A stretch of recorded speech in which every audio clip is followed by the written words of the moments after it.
Welcome on Easy Learning. Now I am going to explain some paragraphs in this part of the video of scientific point of view written by Haldane.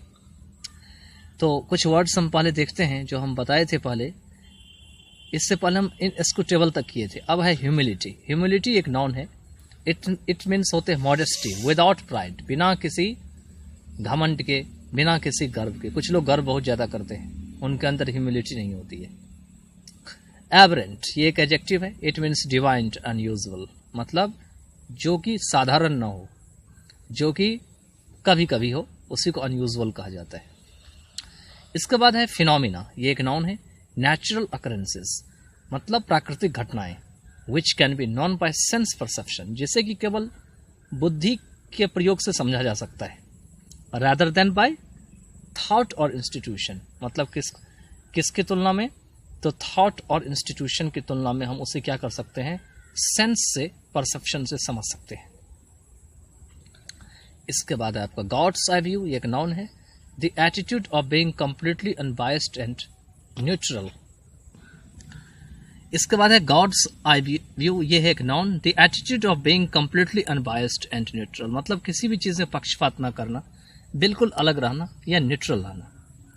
इसके बाद है profoundly. ये एक adverb है. Very deeply, very greatly, बहुत ज्यादा गहरा तरीके से, बहुत महान तरीके से. एथिकली न्यूट्रल ये एक एडजेक्टिव है. मॉरली इंडिफरेंट, मॉरली अनबायस्ड, मतलब नैतिक तरीके से अलग होना, नैतिक तरीके से बिना पक्ष के होना. बैक्टीरियोलॉजिस्ट ये एक नाउन है. एन एक्सपर्ट ऑन बैक्टीरिया और जर्म्स, मतलब बैक्टीरिया जर्म्स के जो एक्सपर्ट होते हैं उसी को बैक्टीरियोलॉजिस्ट कहा जाता है. इसके बाद है एक्सपोनेंट्स. एक नाउन है. Persons who put some views forward with explanation, मतलब कुछ लोग ऐसे होते हैं जो जितना एक्सप्लेनेशन होना चाहिए उससे भी हट करके अपना विचार रखते हैं, उसको कहा जाता है एक्सपोनेंट्स. इसके बाद है ड्वेल ऑन. ये इट मीन्स होते हैं थिंक अबाउट, मतलब सोचना, पाउंडर अपॉन. इसके बाद है सेग्रीगेटेड. ये एक वर्ब है. इट मीन्स सेपरेटेड, अलग किया हुआ. इसके बाद है डाइवर्जेंट. ये एक एडजेक्टिव है. It means different, conflicting means अलग होना, संघर्षमय होना. इसके बाद है कंसम्पशन. ये एक नाउन है. इट मीन्स ट्यूबरक्लोसिस, इसको टीबी भी कहा जाता है. इसके बाद है आपका लिंचिंग. ये एक जेरंड है. GER means gerund. The word is used specially in reference to the beating of and killing of negroes by white Americans. इस वर्ड को खास करके यूज किया जाता है, मतलब नेग्रो को मारने के लिए, उनको हत्या करने के लिए. किसके द्वारा? व्हाइट अमेरिकन्स के द्वारा. इसके बाद है मैलेडीज. ये एक नाउन है. इट मीन्स डिजीजेस, बीमारियां. इसके बाद है रिजर्वायर ऑफ डिजीज जर्म्स, मतलब डिजीज जर्म का खजाना, मतलब एक community in which disease are prevalent, मतलब एक ऐसा समुदाय जहां पे बीमारियां बहुत ज्यादा दिखाई पड़ती है. अब कहते हैं कि such an attitude leads the scientist to a curious mixture of pride and humility. ऐसी प्रकार की जो एटीट्यूड है वो साइंटिस्ट को जो प्राइड और ह्यूमिलिटी के अजीब सी जो मिक्सचर होती है उसको आगे बढ़ाती है.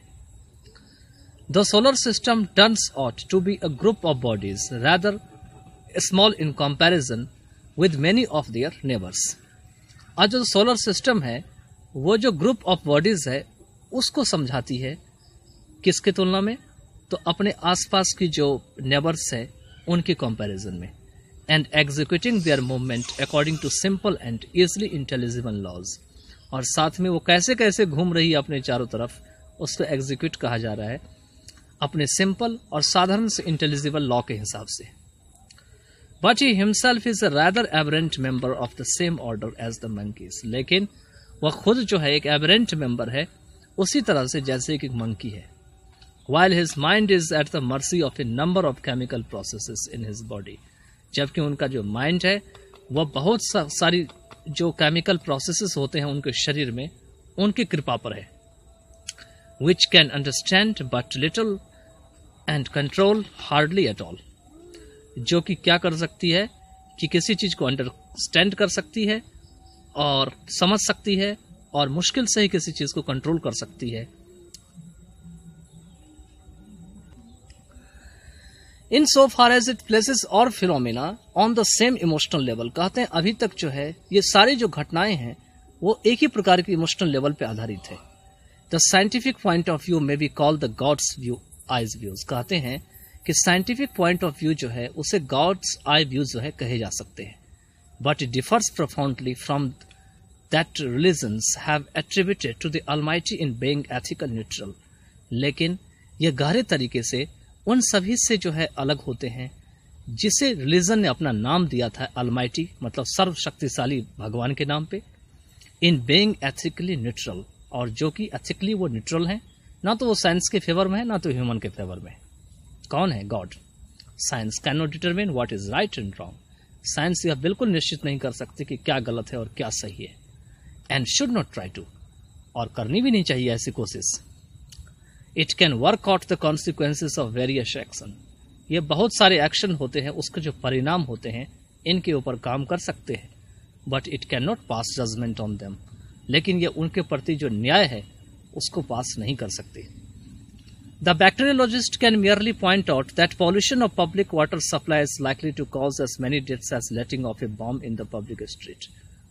कहते हैं बैक्टीरियोलॉजिस्ट जो है वो केवल यह बता सकते हैं कि पब्लिक वाटर में जो प्रदूषण है, जो पब्लिक वाटर लोगों को दी जाती है, वो बहुत सारी मृत्यु की संभावना बन सकती है बम के रूप में, जैसे बम फट जाती है पब्लिक स्ट्रीट में। But he is no better equipped than anyone else in possession of the knowledge he has gained for determining whether these two acts are equally wrong। लेकिन वह बिल्कुल ही बेटर नहीं है इस बात को बताने के लिए कि और कोई भी व्यक्ति जो है वो उस नॉलेज को नहीं रख सकता जो नॉलेज उसके पास है, he has gained, यह बताने के लिए ये दो घटनाएं जो हैं वो इक्वली रॉन्ग है। रॉन्ग मतलब गलत है। The enemies of science alternatively abuse its exponents for being deaf to moral considerations। कहते हैं साइंस के जो एनिमीज है, मतलब दुश्मन है, वो एक अलग तरीके से जो है इस अपनी एक्सपोनेंट का गलत इस्तेमाल करते हैं, क्योंकि वो मॉरल कंसिडरेशन के बात पर जाकर के बहरे बन जाते हैं। And for interfering ethical problems, और एथिकल प्रॉब्लम्स के बारे में तो बिल्कुल इंटरफेयर नहीं करते, which do not concern them, जिससे उनका कोई लेना देना नहीं होता है। Both of this criticism can not be right, ये दोनों क्रिटिसिज्म जो है वो सही नहीं हो सकते। Now the tendency of average man has always been to dwell on the emotional and ethical side of a case. कहते हैं अब जो है एवरेज मैन, जो कॉमन आदमी है, उनका ये टेंडेंसी बन गया है कि हमेशा जो है वो इमोशनल और एथिकल साइड जो है उसके ऊपर आधारित रहे, rather than of facts of something dull kind what interest the scientist. मतलब इनकी तुलना में कि वो चीज को जाने कि साइंटिस्ट क्या चाहती है, साइंटिस्ट का विचार क्या है उन चीज के प्रति। Let me take 2 examples. चलो हमें 2 एग्जाम्पल, मतलब 2 एग्जाम्पल बताने दो। The problem of the American negro and the problem of disease. कहते हैं अमेरिकन नेग्रो की जो प्रॉब्लम है और साथ में जो अमेरिका की मतलब डिजीज की जो समस्या है। A large number of Americans hold that the negro is definitely inferior to the white man. काफी संख्या में अमेरिकन जो है ये मानते हैं कि नेग्रो जो है वो वाकई में व्हाइट मैन से नीचे है, इंफीरियर है, कमजोर है, and should as far as possible be segregated from them. और जितना संभव हो सके उन्हें उन सबसे अलग रखना चाहिए। किसको? नेग्रो को व्हाइट से अलग रखा जाना चाहिए, सेग्रीगेट कर देना चाहिए। Others believe that he should enjoy the same right. लेकिन दूसरे लोगों का मानना है कि नेग्रो को उतना ही राइट एंजॉय करना चाहिए जितना कि राइट मैन करते हैं। The biologist can not decide between them. लेकिन बायोलॉजिस्ट जो होते हैं वो उनके बीच में ये निर्णय नहीं ले सकते। He can point out that the negroes skull is more ape like than the whites. वह केवल यह बता सकते हैं कि नेग्रो की जो खोपड़ी होती है दिमाग की, वो व्हाइट मैन की जो खोपड़ी होती है उनसे ज्यादा जो है लंगूर के आकार की होती है, बड़ी होती है, मतलब नेग्रो की खोपड़ी। But his hairless skin less so and so fourth. लेकिन उनका जो हेयरलेस स्किन होते हैं वो बहुत कम होते हैं। और भी बहुत सारे बातें जो है वो साइंस बता सकती है या बायोलॉजिस्ट बता सकती है। But he cannot note the results of two diverse in political views as to the negro. लेकिन दोनों जो नेग्रो और व्हाइट हैं उनके बीच में जो अलग अलग जो राजनीतिक विचार हैं उनके बारे में नहीं बता सकते कि इसका परिणाम क्या हो सकता है फ्यूचर में, जो नेग्रो लेगा या व्हाइट मैन लेगा। व्हाइट मैन लेगा तो क्या इसका रिजल्ट राजनीतिक का अच्छा होगा, या व्हाइट मैन के द्वारा लिया गया या नेग्रो के द्वारा लिया गया विचार कितना अच्छा होगा, कितना प्रभावशाली होगा, इस बात को बायोलॉजिस्ट नहीं बता सकते। In the country districts of southern states, the birth rate of the Negro population exceeds the death rate. कहते हैं यहाँ पर में कि सदर्न स्टेट की जो कंट्री डिस्ट्रिक्ट है वहाँ पर में नेग्रो की जो जन्म दर है, मतलब नेग्रो पॉपुलेशन की जो जन्म दर है वो डेथ रेट से ज़्यादा है. In the southern towns and all through the north, कहते हैं सदर्न टाउन में और पूरी नॉर्थ में more negroes die than are born, अधिक से अधिक नेग्रो मरते हैं जन्म लेने की तुलना में. Their high death rates are due to the fact that, उनकी जो उच्च मृत्यु दर है वह इस सच्चाई का कारण होती है कि in an environment suitable to a white man, क्योंकि वो ऐसे एनवायरनमेंट रहते हैं जो एनवायरनमेंट वाइट मैन के लिए सुटेबल रहते हैं, ना कि नेग्रो के लिए. They die of consumption and other diseases, वो क्षय रोग, टीबी के कारण या और बीमारियों के कारण मर जाते हैं. Just as the white man dies on the west coast of Africa, जैसे कि वाइट मैन जो है अफ्रीका के वेस्ट कोस्ट में मर जाते हैं, जो कि नेग्रो का अपना ओरिजिनल घर होते हैं. So if you keep the Negro out of cars, factories and so forth, or frighten him away from contact with whites by an occasional lynching, कहते हैं इसीलिए अगर आप नेग्रो को कार से बाहर, फैक्ट्री से बाहर आदि से बाहर रखते हैं और उन्हें जो है वाइट से मिलने के लिए डराते हैं कि वाइट से वो ना मिले, कैसे करके, तो कभी कभार उनकी जान लेकर के, उनकी हत्या करके. You drive him back to the cotton fields, तो आप उसको क्या कर रहे हैं, दोबारा उसको कॉटन फील्ड में ले जा रहे हैं, कह रहे हैं जाओ वहीं जाके काम करो. Where he lives healthily and breeds rapidly, जहाँ पे वो हेल्दली रहते हैं और अपना खूब बच्चे पैदा करते हैं, एंड ब्रीड्स रैपिडली, दस creating a Negro problem for future generation, जिससे क्या होगी, नेग्रो की आबादी फ्यूचर में बढ़ जाएगी, उनको प्रॉब्लम होगी आने वाले जनरेशन के लिए. But if you extend the hands of friendship to him, you also infect him with your maladies, लेकिन अगर वो आप अपना हाथ उनकी तरफ दोस्ती का बढ़ाते हैं तो आप मैलेडीज से भी उनके साथ इन्फेक्ट हो जाते हैं.